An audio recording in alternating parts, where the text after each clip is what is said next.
Hello friends, இந்த வீடியோவில் இன்றைக்கி என்ன பார்க்க போகிறோம் அப்படின்னு பார்த்தீங்கன்னா, டிஎன் பேப்பர் 1 நியமன தேர்வுக்கான மேத்ஸ் கொஷின் தான் பார்க்க போகிறோம். இது previous year paper 1 question paper தான். சரி, இன்றைக்கான வினா என்னென்னு பார்க்கலாம். இதான் இந்த கொஸ்டின் பேப்பரில் லாஸ்ட்டு வீடியோ. ஓகேங்களா?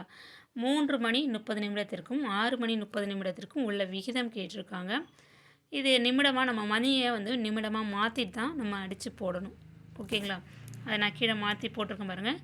3 மணி 30 நிமிடம் ரேஷியோ போட்டிருக்கேன். 6 மணி 30 நிமிடம். 1 மணின்றது 6 நிமிடங்கள். இப்போ 3 மணின்றது எத்தனை நிமிடங்கள் ஆகும்? 3 60ஆல் பெருக்குன்னா 180 நிமிடங்கள். அதே மாதிரி 6 மணி, இங்கே 6 மணி இருக்கு இல்லையா, அதையும் நம்ம நிமிடங்களாக மாற்றிக்கலாம். 6 மணின்றது 6 × 60 360 நிமிடங்கள். இது ஸ்ட்ரைட்டாக இங்கே போட்டுக்கலாம்.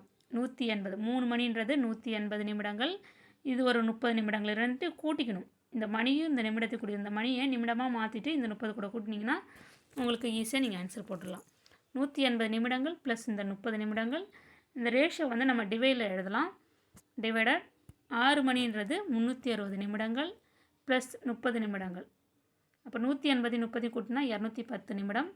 360 30 ஆட் பண்ணோம் அப்படின்னா 390 நிமிடங்கள். இப்போ இதுலேருந்து இதை நீங்கள் அடிக்கலாம். இந்த 0க்கு 0 கேன்சல் பண்ணிடலாம். அடுத்து 3 அடிக்கலாம். 7 3 21, 13 3 39. அப்போ ஆன்சர் என்ன வந்திருக்கு? 7/13 வரும். இது ரேஷியோவில் எழுதணும் அப்படின்னா 7:13 எழுதணும். ஓகேங்களா? இது ரெண்டுமே சேம் தான். 7/13 எழுதலாம். அப்போ ஆன்சர் நம்மளுக்கு ரேஷியோவில் கொடுத்துருக்கறதுனால 7:13. அப்போ ஆன்சர் ஆப்ஷன் டி. அடுத்த கொஸ்டின் பார்க்கலாம். ஒரு வட்டத்தின் பரப்பும் அதன் சுற்றளவும் எண்ணளவில் சமம் எனில் அதன் ஆரம் கேட்டிருக்காங்க. எண்ணளவில் சமம் சொல்லிட்டாங்க. வட்டத்தின் பரப்பளவும் அந்த சுற்றளவும் நம்ம கண்டுபிடிக்கிறோம் அப்படின்னா, ஏதாவது அளவு கொடுத்து கண்டுபிடிச்சோன்னா அது எண்ணளவில் சமம் சொல்லிட்டாங்க. அப்போ அதன் ஆரம் எப்படி இருக்குன்னு கேட்டிருக்காங்க. ஓகேங்களா?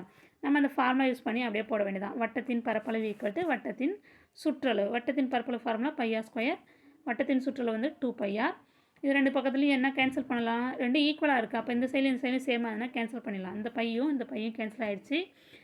இங்கே r² இருக்குது, இங்கே r இருக்குது. அப்போ இந்த ஒரு ஆரும் இதில் மேலே ஒரு ஆரும், r²னா 2 r இருக்குன்னு அர்த்தம். இதில் ஒரு ஆரும் இதில் ஒரு ஆரும் கேன்சல் ஆகிடுச்சு. மீதி என்ன இருக்கும்? ஒரு r இந்த பக்கம் இருக்கும், இந்த பக்கம் 2 இருக்கும். அங்கே என்ன கொஸ்டின் ஆன்சர் கேட்டிருக்காங்க பாருங்கள். அதன் ஆரம் கேட்டிருக்காங்க. அப்போ ஆரம்ன்றது என்ன அப்படின்னா r தான் ஆரம்.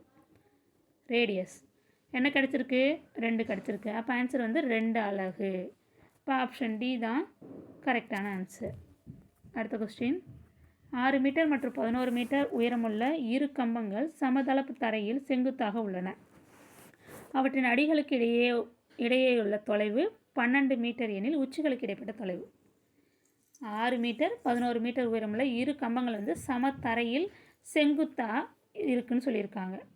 அதனுடைய அடிகளுக்கு இடையே உள்ள தொலைவு கொடுத்துட்டாங்க. உச்சிகளை கேட்டிருக்காங்க. ஓகேங்களா? ரெண்டு வெவ்வேறு உயரமாக இருக்குது. 6 மீட்டர் 11 மீட்டர். இதுக்கான படம் போட்டு நம்ம எப்படி போடலான்னு பார்க்கலாம். இதை பாருங்கள், படம் போட்டிருக்கேன்.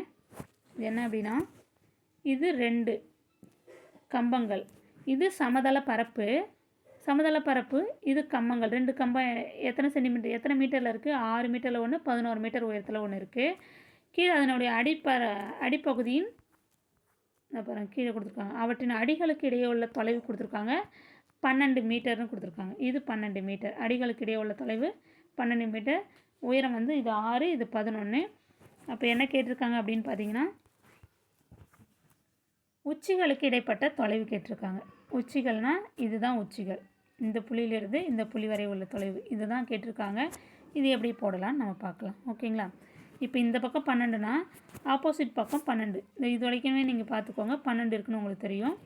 அடுத்து இந்த பக்கம் ஃபுல்லாக 11னா இது வரைக்கும் தான் நம்மளுக்கு தெரியும். இது இந்த பக்கம் 6. இதுக்கு மேலே வரணும் என்னென்னா 5 மீட்டராக இருக்கும். அப்போ இது வரைக்கும் இதுக்கு சமமாக 6 இருக்கும்.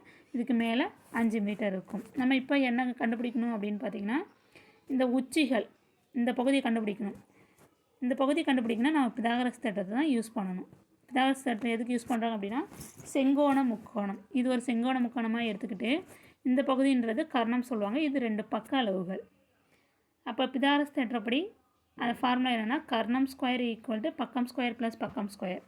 ஒரு பக்கம் இது 5, இந்த 11, இது ஃபுல்லாக தான் 11. அதில் இது வரைக்கும் உள்ள தொலைவு 6ன்னு நம்மளுக்கு தெரியும். அப்போ மீதி எவ்வளோ இருக்கும்? 5. அப்போ இதுலேருந்து இது வரைக்கும் 5ஆக இருக்கும். அப்போ ஒரு பக்க அளவு 5, இது ஒரு பக்க அளவு 12.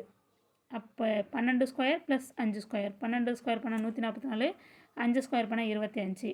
ரெண்டுத்தையும் ஆட் பண்ணோம் அப்படின்னா 169ன்னு வரும். நம்மளுக்கு இந்த கர்ணம் தான் தேவை. கர்ணம் ஸ்கொயர் தான் 169. ஓகேங்களா? அதான் வந்து உச்சி, 2 புள்ளிகளுக்கு இடைப்பட்ட உச்சி, 2 கம்பங்களுக்கு இடைப்பட்ட மேலே உள்ள உச்சி அதுதான் கண்டுபிடிக்கணும். அப்போ கர்ணம் ஈக்குவல் டு இந்த ஸ்கொயர் இந்த பக்கம் வந்துச்சுன்னா ரூட் ஆகிடும். ரூட் 169, 169 ரூட் எடுத்தோம் அப்படின்னா 13.